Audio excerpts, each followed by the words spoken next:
Hey there everybody on YouTube land, it is LordBaron90 coming back to you after yet another annoyingly long hiatus.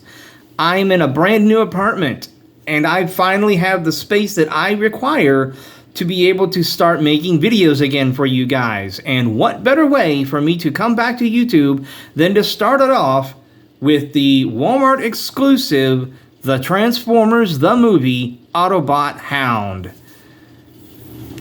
As you can see on the top of the box right here, you have the classic 86 movie logo.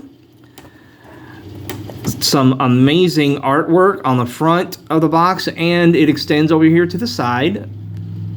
Hound in both his vehicle and his robot mode next to the Autobot shuttle. On the top of the box, you see the 4 steps of his transformation. It's not entirely all of the transformation step by step. It's just a basic gist. That's just how G1 has always been. On this side, you have product shots of the figure in both modes. The movie logo on the top. On the back of the box, you have larger product shots of the figure. He is licensed by Jeep. Movie logo on the top corner here. And a brief bio if you want to read it at your own pleasure. And at the bottom left-hand corner, his tech specs, which I think is really cool. Setting the box aside for now. Bring this little guy in. Here is the G1 reissue Hound. Now, this is the first and only G1 Hound I own. So when I bought this guy, I was not expecting him to be as small as he actually is. Keep in mind, that is not a complaint. I just wasn't expecting him to be so tiny. I thought he would be, you know, more closer to, say, Hot Rod's side, who I actually have off to the side over here for a comparison later in the video. He does come with his original accessories. His shoulder-mounted rocket launcher, his laser rifle, his vehicle mode mounted laser cannon, his gas can, and the spare tire. Now, for those of you who own the original G1 Hound, you notice that his colors are quite a bit different from the original figure. For one, he's a lot brighter of a green color. And two, and most importantly, no chrome anywhere except for the pins that are holding all of the necessary parts together. That is it. Other than that, it's just the same toy, but reissued. And to my knowledge, this is the first and only time that G1 Hound has ever been reissued. If I'm wrong, please feel free to comment in the comment section below. Let me get some close-up shots here of some of his details. On the front fenders, you see he has his golden star, his Autobot logo. He's got the fender-mounted mirrors, the classic Jeep headlights. He's got his winch that still has the original Microman insignia stamped onto it. He's got his folding windshield, just like a real Jeep used to have back in the day. And he's got rubber tires. I didn't expect him to have rubber tires because a lot of G1 reissues these days don't get rubber tires anymore, which is sad because I like the feel of the rubber tires over the plastic. They actually can grip a surface. And because this is still a G1 reissue, he still comes with his diecast in the back section of the vehicle mode, which becomes his feet in his robot mode. And because of the diecast, he actually can roll pretty well. Very smooth. Now, to transform this little guy, I'm going to remove this part and remove the spare tire. I'm keeping the gas can on, thanks to, in part, to Patriot Prime, because that is a part that apparently gets lost more than these other accessories. And I can see that because it's kind of the same color as the rest of the car. So I'm going to turn it. That way it's still attached. Fold the seats back just a tiny little bit. Go ahead and extend them. Take the entire rear chunks, rotate them straight down. Fold the seat up entirely, and then fold it up like so. Do the same thing on this side. And there you go.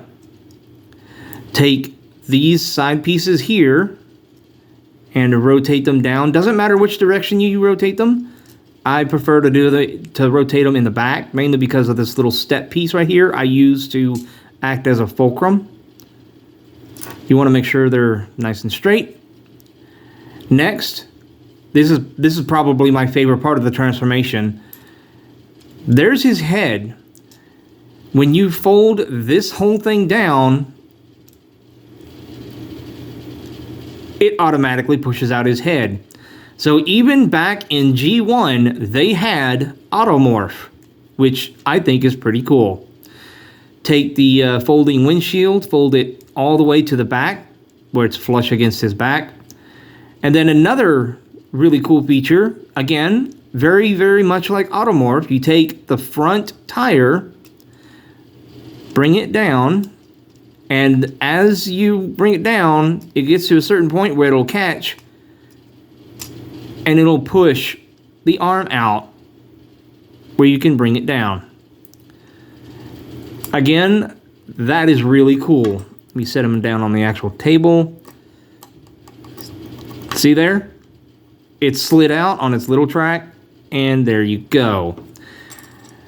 Now for the final touch, take his shoulder-mounted missile launcher, and you want to slot this gap right here on this top ridge right here, and it's actually molded in such a way, let me get, yeah, see that?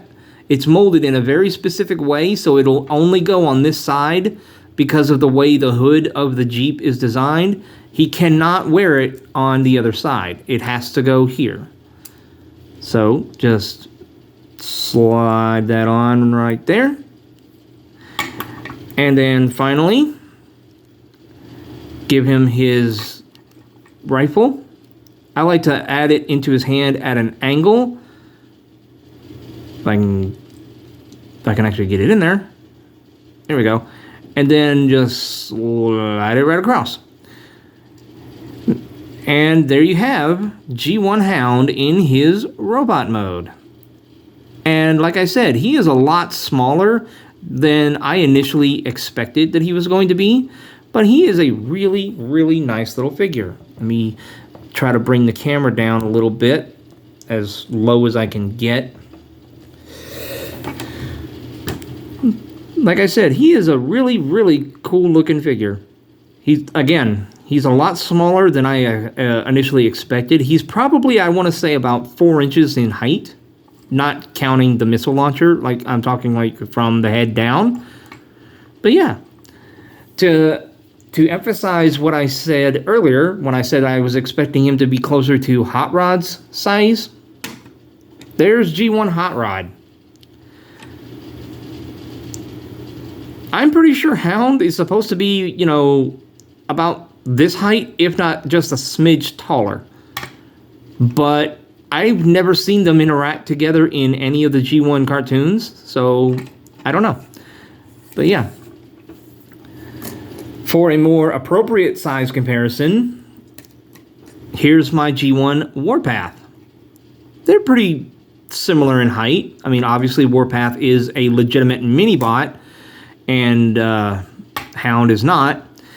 But I definitely think their sizes should actually be reversed, because considering that Warpath turns into a literal tank, He's quite a bit bigger than Hound, who is a Jeep. But even back in the old days, scale meant nothing for Transformers. But that has been my look at the new G1 reissue Walmart exclusive, the Transformers the Movie Hound. If you have not gotten this figure, I highly recommend it. He is a really awesome addition to your collection, whether you collect Generation 1 or you collect modern day stuff.